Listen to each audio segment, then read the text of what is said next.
Alright, so today we're going to talk about order of operations. And the order of operations means that there's more than one operation in an equation or an expression, and you got to figure out what order am I supposed to do this in. I like to think of it as steps, right? So I'll give you an example and I'll explain what I mean. So let's say I had a problem like, I don't know, 3 to the 4th power minus 17 times 3.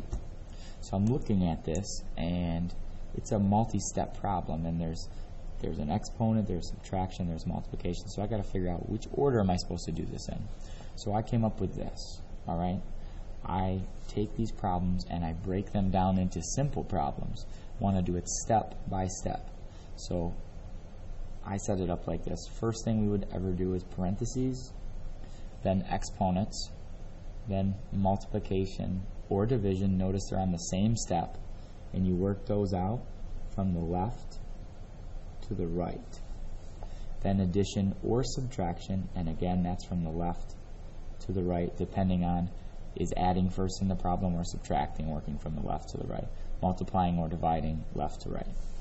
Parentheses would always be first, then exponents, multiplication or division, left to right. Addition or subtraction, left to right. Okay, so with this problem, first thing I have to do is the exponent, and I like to make this kind of like a slice of pizza. Again, that's another thing I eat step by step. I never shove the whole pizza in my mouth. I always eat it bite by bite because it's more manageable that way, just like this problem will be more manageable if you break it into simple parts. 3 to the 4th power, that's 3 times 3 times 3 times 3. 3 times 3 is 9, times 3 is 27, times 3 is 81.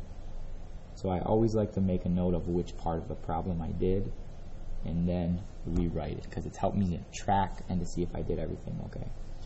17 times 3. Well, maybe I'm not sure of that, so I'll work it out on the side. 3 times 7 is 21. 51. So this part is 51. Oh, I'm sorry. 51. We have 81 minus 51 should give me 30 for my answer. Let's step it up a notch here. We'll say, how about this one? 82 minus 9 squared times 2, and we'll put this in parentheses. Alright, so I go parentheses first, so I got to go inside of here. Then once you get inside, that order starts over. There's no more parentheses, so then I do exponents. 9 times 9 is 81, and I'm going to do this. Right, so this was my original problem, and I worked this piece out. So I finished the parentheses. 82 minus 81 is 1. Notice when I solve this, inside the parentheses go away. 1 times 2 is 2. Right? It can look complicated, but you break it up into simple parts, and it's not too bad. Let's try, we'll do 3 squared plus 18 times 2 squared. Alright, so the first step, there's no parentheses, so I go to exponents. 3 squared is 9, 2 squared is 4, and I'm going to rewrite everything else.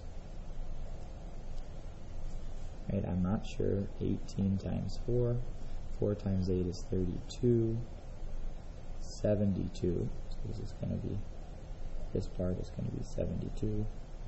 9 plus 72 would be 81. There we go. We'll try one last problem.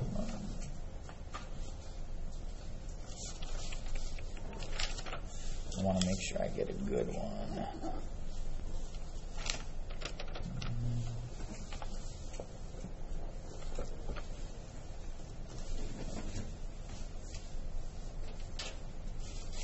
Alright, let's try this one here. 10 times 11 minus 6 squared divided by 5 minus 10. So now looks like a big complicated mess here. But each of these pieces we can do individually. We just got to break it down and then manage it. Alright, so I'm going to make this thing big. So, first is parentheses.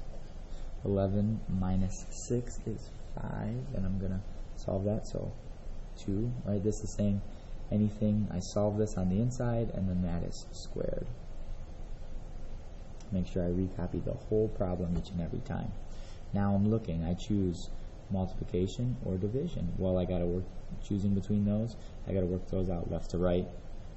So multiplication is eventually going to come before division. That's 25. Rewrite it. And again, multiplication is further to the left in the problem, so that's why it goes before the division. 10 times 25 is 250 divided by 5 minus 10. 250 divided by 5 would be 50 minus 10 is 40. It looks complicated, but each step is a doable thing. 11 minus 6, you could do that to get 5. 5 times 5, you can do that. 10 times 25. 250 divided by 5. 50 minus 10. Each step is a doable step. You just got to break it down to make it manageable.